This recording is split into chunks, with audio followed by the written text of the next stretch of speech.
तेरे को पता है मैं ना पाव लेके आया कल। अपन लोग ना पाव भाजी बनाते हैं और ये जब खरीदा ना इसके जस्ट बाद के कॉलम में मेरे को क्या मिला पता है?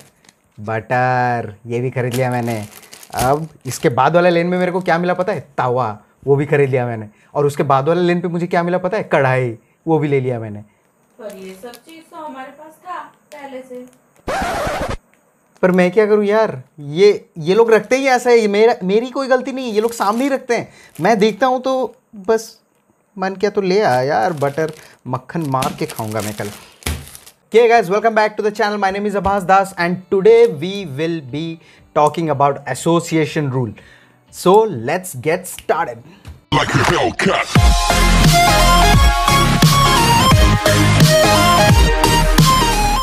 So guys, why do we need association rule in the first place?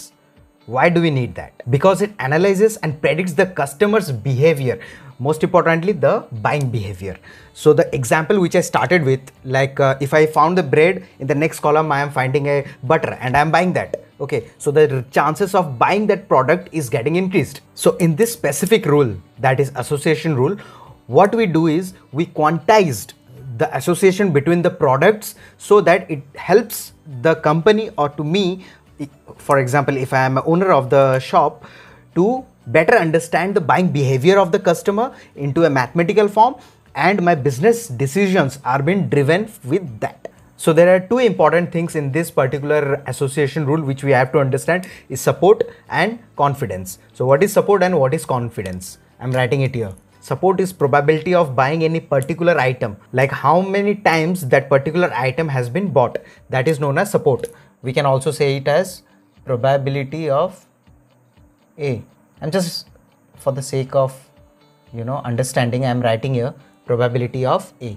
And what is confidence? Confidence is how many times the products, 2 products or 3 products or 4 products or the combination of the products are bought at a time. For example, I can say the probability of buying 2 items like A and B together. Probability of buying 3 items A, B, C together. So I am writing here like probability of A and B. Probability of A and probability of B. So buying them together, that is known as confidence. So guys, let's understand this with an help of an example. For example, if a person A, there is a person B, there is a person C and D. For example, I am writing here the number of items we have. These are all items we have here in total.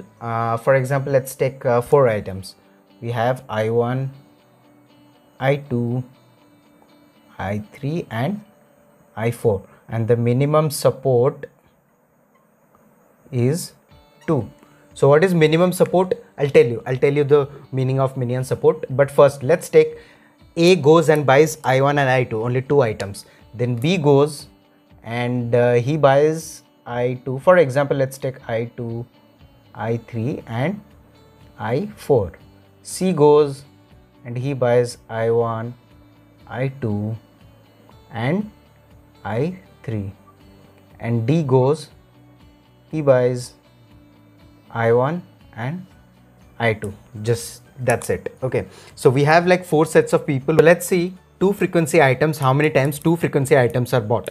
Name 2 items that is more commonly bought so that we can use that particular set of items in our business decisions to make a better business decisions and to come up with the new discounts or anything for that particular 2 items or the combination of that 2 items. So here you can see I have the combinations of these items from these 4 items. Okay, so how many combinations I got? 1, 2, 3, 4, 5, 6. 6 combinations I have got. And A, B, C, D, which I have bought different arbitrary items. Okay, from I1 to I4 they have. So what is the meaning of minimum support? So I have already told you what support is. The support is the probability of buying that one item is known as support. So the minimum support is that the person has to buy it twice. Okay, for example, if this is I1 and 2, let me write it down for you. Let's take here 2 frequency item, 2 frequency item,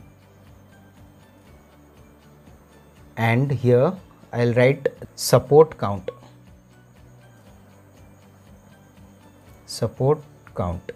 Correct. So how many times I1 and I2 are being bought by one customer in a combination? How many times? I1, I2, here there is 1. Is there I1, I2? No. Is there I1, I2? Yes. 2. Is there I1, I2? Yes. 3. So 3 times. So I'll write here the support count is 3.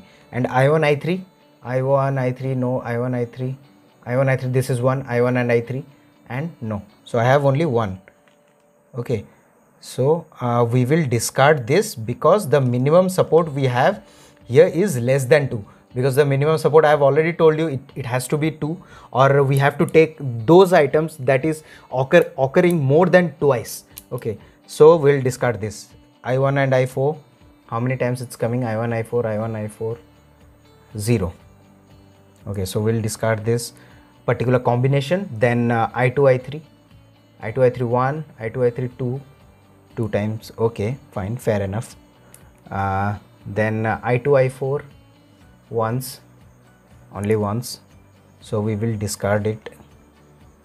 Then I3, I4, I3, I4 1, only once, so we will discard this. So here what we got here is the combination of I1 and I2 is been more frequently bought, that is 3, because the support count here is the highest of 3. So if I take to a larger organization where like there are thousands of items and you know there are like lakhs and crores of people who might be purchasing, and there will be n number of combinations in which they might be buying. So it's really become a very big challenge to find out like what is the frequency items and what is the combination, correct combination of that item, to find out that particular combination which is the best suited and to drive the business through that combination of products. It's a really big challenge, and as well as to find out the support count also.